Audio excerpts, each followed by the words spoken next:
사사기 강의 11번째 시간으로 하나님의 시험이라는 제목으로 하나님 말씀 전하도록 하겠습니다.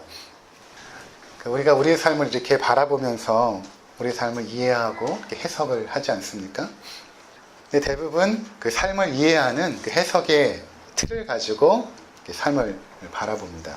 가장 대표적인 것이 무엇인가 하면 첫 번째로 인과율입니다. 인과율로 우리의 삶의 모든 것들을 해석하고 받아들이게 되는 것입니다. 모든 결과에는 원인이 있다는 것입니다. 모든 결과에는 원인이 있다. 과학적인 사고죠. 성공한 것은 성공할 수밖에 없었던 이유가 있었던 것이고, 실패한 것은 실패할 수밖에 없었던 그 이유가 있었다는 것입니다. 그래서 성공하려면 실패의 원인들을 줄이고 성공의 이유들을 확보해 놓으면 성공할 수 있겠다라는 생각입니다.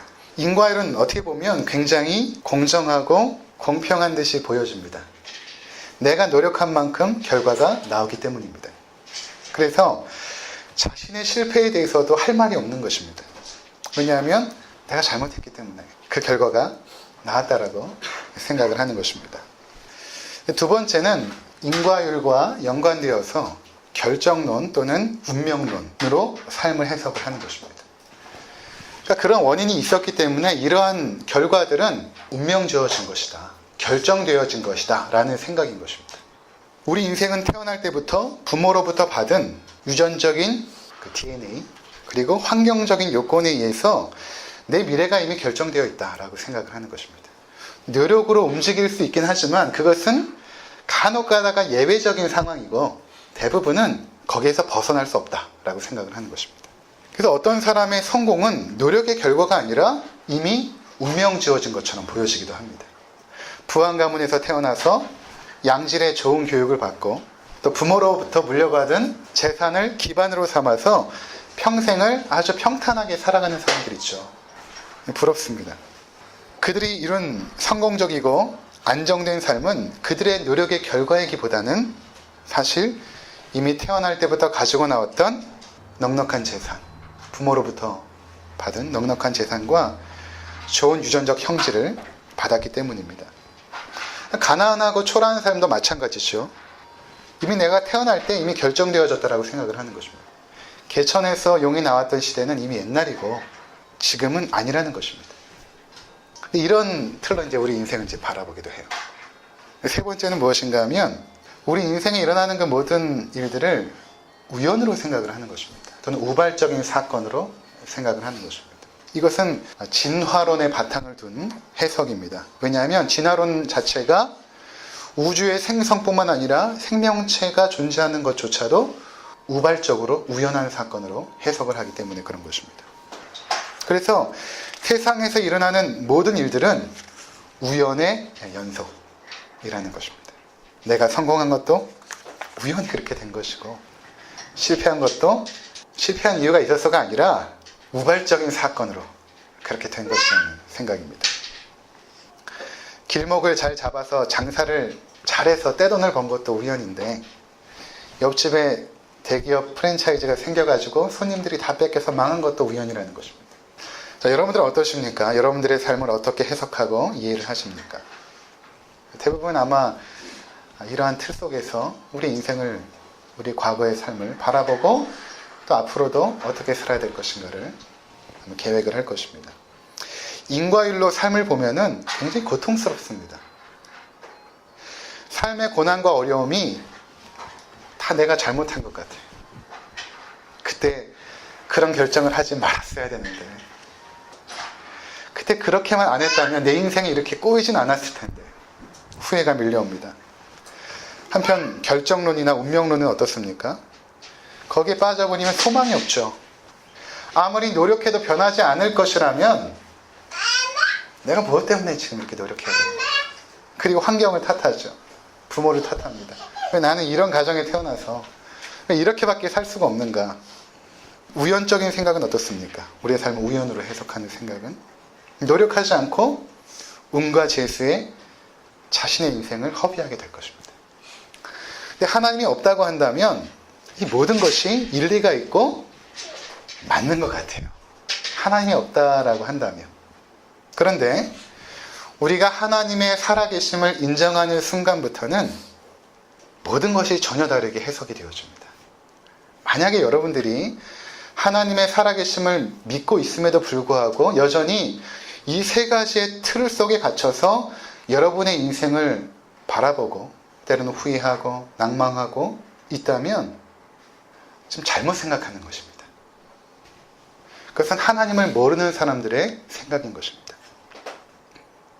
우리가 하나님의 살아계심을 인정하고 믿을 때에 우리의 삶은 인과율도 아니고 결정론도 아니고 우연의 산물이 아님을 깨닫게 됩니다. 그렇다면 무엇인가? 그렇다면 우리의 삶은 어떻게 바라봐야 되는가? 그것은 바로 하나님의 섭리의 결과입니다. 여러분 이것을 바로 이해하고 믿으셔야 합니다. 우리의 삶은 하나님의 섭리와 그분의 뜻대로 움직여집니다. 하나님의 섭리라는 것은 하나님께서 어떠한 목적을 가지고 우리 인생을 이렇게 끌어가시거든요. 그러기 위해서 우리 삶에 개입하십니다. 그래서 어떠한 일들을 행하세요. 크고 작은 모든 일들. 그것을 하나님의 섭리라고 말합니다. 우리가 대한민국 땅에 남자 또는 여자로 태어난 것이 노력의 결과가 아니잖아요. 우연히 된 것도 아닙니다. 하나님의 섭리 가운데 된 것입니다. 그리고 내 삶 속에서 일어났던 그 모든 삶의 과정, 때로는 실패, 때로는 성공, 기뻤던 순간, 슬펐던 순간, 그 모든 순간들이 하나님의 섭리 가운데서 하나님께서 일으키신 사건입니다. 그럼 이렇게 질문할 수 있습니다. 내가 실패한 것이 하나님의 섭리입니까? 그때 그렇게 고통을 주신 것이 하나님의 섭리였습니까? 맞습니다. 그럼 내가 어려운 가정에서 태어나서 힘들게 자란 것도 하나님의 섭리입니까? 맞습니다. 제 경우에는 결혼해서 이제 15년 동안 아이가 없었거든요. 하나님의 섭리입니까? 맞습니다. 내가 예수 그리스도를 영접하고 하나님의 자녀가 된 것도 하나님의 섭리입니까? 내가 나온 것 같은데, 내가 하나님을 믿은 것 같은데? 아닙니다. 하나님의 섭리입니다. 우리가 하나님의 살아계심과 그분께서 내 삶에 개입하시고 일하심을 깨닫지 못한다면 진정으로 하나님을 경외하는 자리 가운데 서기가 어렵습니다. 그분을 진정으로 두려워하고 경배하는 자리 가운데 나아가기가 불가능합니다. 이 섭리를 우리가 믿지 못한다면 그렇습니다. 하나님의 섭리는 하나님께서 우리의 삶에 어떠한 목적을 가지고 개입하사 인도하시는 것임을 이미 말씀드렸습니다. 그렇게 인도하세요. 개입하시고. 근데 그 가운데 무엇이 있냐면 바로 시험이 있습니다. 시험. 이 시험에 대한 이야기를 하기 위해서 제가 섭리에 대한 이야기를 미리 드린 것입니다. 왜냐하면 이 시험을 하나님의 섭리의 틀에서 이해하지 못하면 바르게 이해할 수 없기 때문에 말씀을 드린 것입니다. 근데 하나님께서 그분의 백성들을 섭리하실 때 사용하시는 방법 중에 하나가 바로 시험이라는 것입니다. 우리를 시험하십니다. 본문 3장 1절을 한번 보시기 바랍니다. 여호와께서 가나안의 모든 전쟁들을 알지 못한 이스라엘을 시험하려 하시며, 누가 시험했다라고 말합니까? 여호와께서. 3장 4절도 우리 함께 보도록 하겠습니다. 남겨두신 이 이방 민족들로 이스라엘을 시험하사, 시험하셨다 이렇게 말합니다. 그러니까 하나님께서 가나안 땅에 들어간 이스라엘 백성을 시험하셨다. 이것은 이미 2장에 등장한 바가 있습니다. 2장 22절. 이는 이스라엘이 그들의 조상들이 지킨 것 같이 나 여호와의 도를 지켜 행하나 아니하나 그들을 시험하려 함이라 하시니라. 그렇죠. 시험하셨다. 자, 하나님께서 이스라엘 백성들을 시험하시는데 그 시험의 내용이 무엇인가 하면 가나안의 이방 민족들을 남겨두신 것입니다. 그게 이제 오늘 본문의 2절에서 4절까지 등장을 합니다. 제가 읽어드리면, 남겨두신 이방 민족들로 이스라엘을 시험하사 여호와께서 모세를 통하여 그들의 조상들에게 이르신 명령들을 순종하는지 알고자 하셨더라. 2장 21절 22절 우리 같이 한번 읽어보겠습니다. 나도 여호수아가 죽을 때 남겨둔 이 이방 민족들을 다시는 그들 앞에서 하나도 쫓아내지 아니하리니 이는 이스라엘이 그들의 조상들이 지킨 것 같이 나 여호와의 도를 지켜 행하나 아니하나 그들을 시험하려 함이라 하시니라. 자, 하나님께서 이스라엘 백성들을 시험하실 때에 이방의 민족들을 쫓아내지 않았다는 것입니다. 여기 이제 아주 중요하다라고 말씀드렸습니다. 중요한 우리의 삶을 바라보는 두 가지의 시각이 등장합니다. 근데 이 두 가지는 하나입니다. 마치 우리가 이제 다초점 렌즈를 끼고 어떤 사물을 바라볼 때 이 안경은 하나지만 두 개의 초점을 가지고 바라보는 것처럼 우리의 삶을 해석하는 두 개의 초점이 있는데 이것이 하나입니다. 첫 번째는 뭐냐면 이스라엘의 가나안 땅에서 실패 이유가 이스라엘의 불순종 때문입니다. 그래서 2장 20절과 21절에 그 내용이 나오는 것입니다. 여호와께서 이스라엘에게 진노하여 이르시되 내가 그들의 조상들에게 명령한 언약을 어기고 나의 목소리를 순종하지 아니하였은즉 나도 여호수아가 죽을 때에 이방 민족들을 다시는 그들 앞에서 하나도 쫓아내지 아니하리니 내가 그들을 쫓아내지 않는 이유는 뭐냐면 너희가 순종하지 않았다는 것입니다. 너희가 순종하지 않았다. 너희가 하나님의 명령을 어겼기 때문에 내가 이방 민족들을 쫓아내지 않을 것이다. 이것이 표면적인 원인입니다. 두 번째는 그들의 실패의 이유는 하나님의 시험이라는 것입니다. 하나님께서 그들을 남겨두셨다는 것입니다. 이게 더 근원적인 이유입니다. 왜냐하면 하나님께서 신비한 능력과 권능으로 능히 가나안에 있는 족속들을 물리치게 할 수 있었습니다. 홍해를 가르신 하나님께서 무엇이 불가능하시겠어요? 그런데 그렇게 하지 않으시죠. 남겨두십니다. 그리고 시험의 상황을 만드세요. 그러니까 우리 삶에 일어나는 고통과 아픔과 그 모든 실패들의 원인이 어디 있습니까? 첫 번째로는 나에게 있는 것입니다. 내가 잘못했기 때문에 그래요. 그런데 이것은 표면적인 이유이고 더 근원적인 이유가 무엇입니까? 하나님께서 그냥 그 상황으로 내모신 것입니다. 이게 하나님의 우리를 인도하시는 아주 신비한 방식이에요. 그러니까 하나님께서 우리를 그분의 형상으로 창조하셨다는 것은 우리를 인격체로 창조했다는 의미가 있습니다. 그래서 하나님은 우리의 인격을 존중하세요. 그래서 우리가 어떤 판단을 하고 결정을 할 때 막지 않으세요. 그것이 인격적인 결정이었기 때문에 우리를 그만큼 존중해 주세요. 탕자가 아버지 품을 떠나려고 할 때 아버지가 막지 않죠. 네가 그렇게 결정했느냐? 그럼 살아봐. 자, 그렇다면 하나님의 그 시험의 내용이 무엇인가? 하나님의 시험의 내용이 무엇인가? 3장 4절을 한번 보도록 하겠습니다. 사사기 3장 4절. 남겨두신 이 이방 민족들로 이스라엘을 시험하사 여호와께서 모세를 통하여 그들의 조상들에게 이르신 명령들을 순종하는지 알고자 하셨더라. 자, 하나님께서 그러한 시험의 상황을 두십니다. 이방 민족들을 다 내어쫓지 않으세요. 그리고 그 상황 속에 그들을 두시면서 뭘 보고자 하셨냐면 그들이 하나님의 명령을 과연 순종하는가를 알고자 하셨더라. 이렇게 말씀하셨어요. 과연 순종하는가 알고자 하셨더라. 그러면 하나님께서 이스라엘을 모르셔서 그런 것인가? 이스라엘의 마음의 중심을 모르셔서 그런 것인가?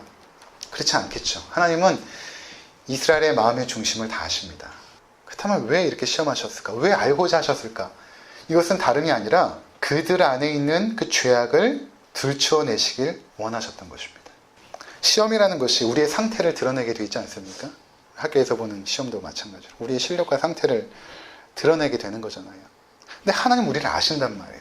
그럼에도 시험하시는 것은 무엇인가 하면 네가 도대체 어떠한 존재인가를 들추어내시는 것입니다. 네가 도대체 어떤 존재인가. 왜냐하면 평상시 땐 몰라요.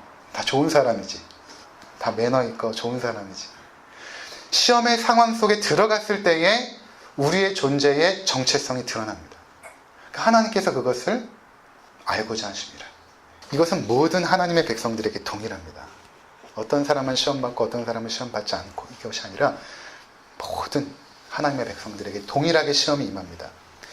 하나님께서 태초인간 아담과 하와를 에덴 동산에 두셨을 때에 그때부터 시험은 있었습니다.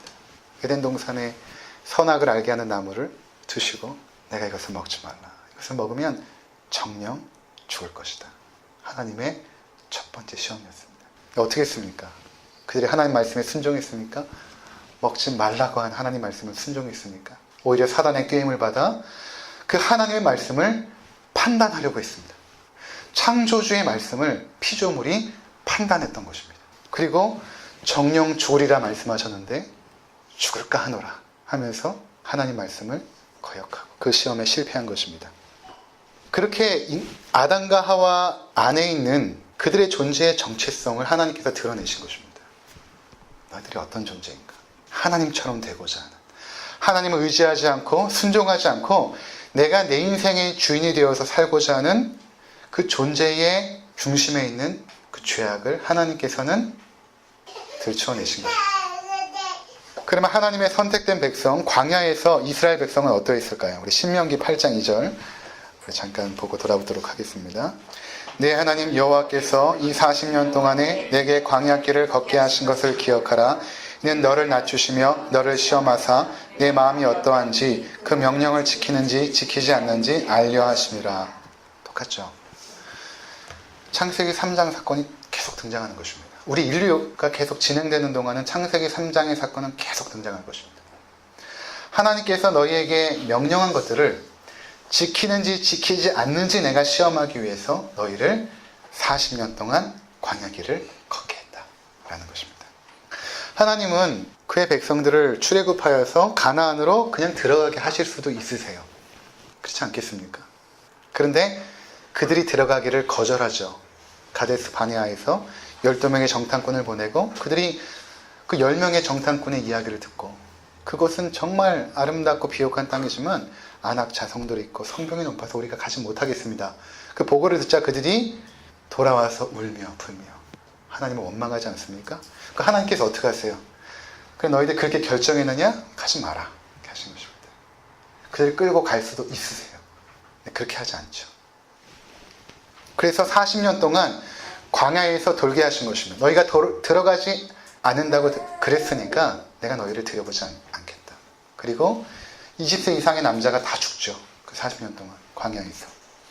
그렇게 하나님께서 광야에서 이스라엘 백성을 시험했다는 것입니다. 왜 그랬을까? 그들이 하나님 말씀에 순종하는 존재인지를 보고자 하신 것입니다. 자, 하나님께서 그의 백성을 시험하십니다. 그리고 그 시험의 내용은 우리 존재가 성경에서 마음이라고 할 때는 그 인격의 중심이거든요. 그 인격의 중심, 그 존재가 하나님 말씀에 순종하는 존재인지를 알려고 하십니다. 그것을 드러내고자 하십니다. 그렇다면 그동안 여러분들은 어떠셨습니까? 우리들은 과연 인생이라는 무대와 시험의 상황 속에서 내 존재가 하나님 말씀에 순종했습니까? 직장에서 사업적인 판단과 결정을 해야 될 때 하나님의 말씀에 순종했습니까? 가정에서 나의 남편 또는 아내가 나의 인격, 나의 의견과 생각에 반하는 말과 행동을 할 때 하나님 말씀에 순종했습니까? 나의 자녀들이 내 뜻대로 따라주지 않을 때에 그 순간에 하나님 말씀에 순종했습니까? 나를 바라보는 사람이 아무도 없는 그 자리에서 과연 내가 하나님 말씀에 순종했습니까? 가나안 땅에 들어간 이스라엘은 어떠했는가? 우리 다시 사사기 3장으로 오도록 하겠습니다. 5절과 6절. 그러므로 이스라엘 자손은 가나안 족속과 헷 족속과 아모리 족속과 브리스 족속과 히위 족속과 여부스 족속 가운데 거주하면서 그들의 딸들을 아내로 삼으며 자기 딸들을 그들의 아들들에게 주고 또 그들의 신들을 섬겼더라. 하나님께서 이미 신명기에서 너희가 가나안 땅에 들어가면, 가나안 땅에 들어가기 전입니다. 요단강을 건너기 전에 하나님께서 이스라엘 민족에게 너희가 이제 약속의 땅에 들어가게 되는데 거기 들어가서 우상의 단을 헐고 그들의 모든 민족을 진멸하고 그들과 혼인하지 말라 이렇게 말씀하셨어요. 그런데 다 어깁니다. 진멸하지도 않았고 우상을 헐지도 않았고 오히려 숭배하고 그들의 자녀들을 이방 민족과 혼인시켜버립니다. 그런데 이 내용이 창세기 6장 2절에 똑같이 나오거든요. 우리 창세기 6장 2절도 한번 보고 오도록 하겠습니다. 하나님의 아들들이 사람의 딸들의 아름다움을 보고 자기들이 좋아하는 모든 여자를 아내로 삼은지라. 그렇죠.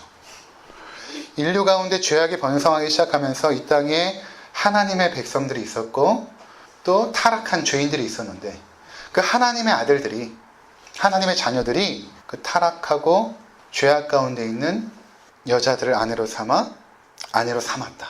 그들의 아름다움을 보고 아내로 삼았다. 이렇게 말합니다. 왜 그랬는가? 6장 4절 한번 보시면 6장 4절 함께 읽겠습니다. 당시의 땅에는 네피림이 있었고 그 외에도 하나님의 아들들이 사람의 딸들에게로 들어와 자식을 낳았으니 그들은 용사라 고대의 명성에 있는 사람들이었더라. 자식들이 용사고 명성 있는 사람이다. 이게 무슨 말인가 하면 하나님의 아들들이 죄인들의 딸들의 아름다움을 보고 결혼하여서 이루고자 했던 목표가 무엇인가? 자식들을 용사요 명성 있는 사람으로 만들고 싶었다는 것입니다. 이해가 되십니까, 여러분? 이 세상에 힘 있고 권력 있고 부유하고 유명한 사람 만들고 싶었다는 것입니다. 그래서 이방인들과 결혼을 시켜버리는 것입니다. 아담과 하와가 왜 선악과를 따먹었는가? 그냥 열매입니다. 그런데 이것을 보자마자 먹음직도 하고 보암직도 하고 지혜롭게 할 만큼 탐스러웠던 것입니다. 이것을 사도 요한은 요한일서 2장 16절에서 이는 세상에 있는 모든 것이 육신의 정욕과 안목의 정욕과 이생의 자랑이니 이렇게 말합니다. 육신의 정욕과 안목의 정욕과 이상의 자랑. 왜 하나님의 백성들이 가나안 땅에서 이방 민족의 딸들을 만나서 결혼을 시켜버리는가? 힘있고 명망 있는 사람으로 키우고 싶었던 것입니다. 하나님 말씀에 순종하는 자녀보다는 그거는 그냥 눈에 보이지 않기 때문에 그것이 뭐가 중요한지 모르겠어요. 하지만 당장 눈에 보이는 그 아름다움을 그들이 본 것입니다. 당장 우리의 자녀가 힘있고 명망 있는 자녀가 되었으면 좋겠던 것입니다. 여러분들 어떠십니까? 여러분의 자녀들을 하나님의 말씀에 순종하는 거룩한 자녀로 키우고 싶으십니까? 아니면 힘있고 명망 있는 자녀로 키우고 싶으십니까? 우린 두 개 다 잡고 싶죠. 하나님도 믿고 힘도 있고 권력도 있고 명망도 있고. 예수님께서 말씀하시죠. 너희가 하나님과 재물을 겸하여 섬길 수 없느니라. 둘 중에 하나를 이용하고 있는 것입니다. 하나님을 이용하여 명망을 얻고 싶든지 아니면 명망을 사용하여 하나님께 영광을 돌리고 싶든지 둘을 다 잡을 수는 없습니다. 만약 하나만 선택한다면 여러분 어떤 선택을 하시겠습니까? 이것이 오늘 사사기가 우리 가운데 몰고 가는 지점입니다. 정말로 너희들이 시험의 무대에 섰을 때에 과연 하나님의 거룩한 백성으로 설 수 있느냐? 평상시에는 선다고 얘기하죠. 평상시에는 다 믿음이 좋아 보입니다. 철야 기도도 하고 3일 금식 기도도 하고 작정 기도도 하고 다 좋아 보이죠. 시험의 상황에 딱 들어갔을 때에 그 사람의 신앙의 정체성이 나오는 것입니다. 그게 그 사람이에요. 여러분의 모습이 시험의 상황에 들어가지 않고는 나타나지 않아요. 그러니까 하나님께서 그렇게 시험하시는 거예요. 마지막으로 시험의 목적입니다. 자, 하나님께서 이 시험을 통해서 우리의 마음의 중심을 들추어내시죠. 그래서 그 결과 하나님만을 의지하게 하십니다. 이것이 시험의 목적입니다. 다시 신명기 8장 2절과 3절. 네 하나님 여호와께서 이 40년 동안에 내게 광야길을 걷게 하신 것을 기억하라. 이는 너를 낮추시며 너를 시험하사 내 마음이 어떠한지 그 명령을 지키는지 지키지 않는지 알려 하심이라. 너를 낮추시며 너를 줄이게 하시며 또 너도 알지 못하며 내 조상들도 알지 못하던 만나를 내게 먹이신 것은 사람이 떡으로만 사는 것이 아니요 여호와 입에서 나오는 모든 말씀으로 사는 줄을 내게 알게 하려 하심이니라. 시험으로 우리를 낮추십니다. 그렇죠? 또 우리를 굶주리게도 하세요. 여러분 인생을 돌이켜 보시기 바랍니다. 그때 그 시험이 없었으면 여러분들이 이 자리에 있지 않습니다. 그때 내 육신의 고통, 그때 사업의 그 실패, 그때 정말 핍박받고 고난받았을 그 순간이 없었다면 우리가 하나님 앞에 있을 수가 없습니다. 그렇게 우리를 낮추시고 줄이게 하심으로 결국 무엇을 이루고자 하시는가?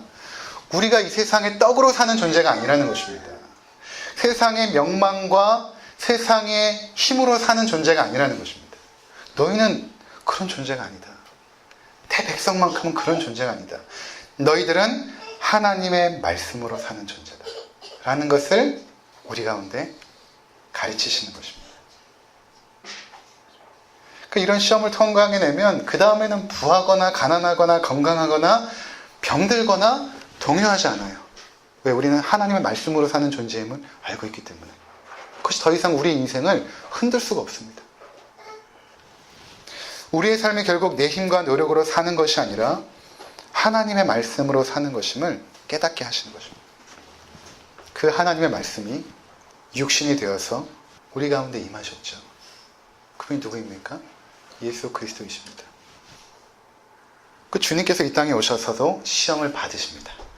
마태복음 4장 1절에 보니까 그때 예수께서 성령에 이끌려 마귀에게 시험을 받으러 광야로 가서 예수님도 시험을 받으셨어요. 마귀에게 시험을 받잖아요. 누구에게 끌려갑니까? 성령에게 이끌려. 예수님도 하나님께서 시험하신 거예요. 성령에게 이끌려 마귀에게 시험을 받으십니다. 40일을 굶주리십니다. 얼마나 배고프셨겠어요. 마귀가 나타나죠. 여기에 돌이 있는데 네가 떡으로 만들어서 먹어라. 얼마나 배고프니.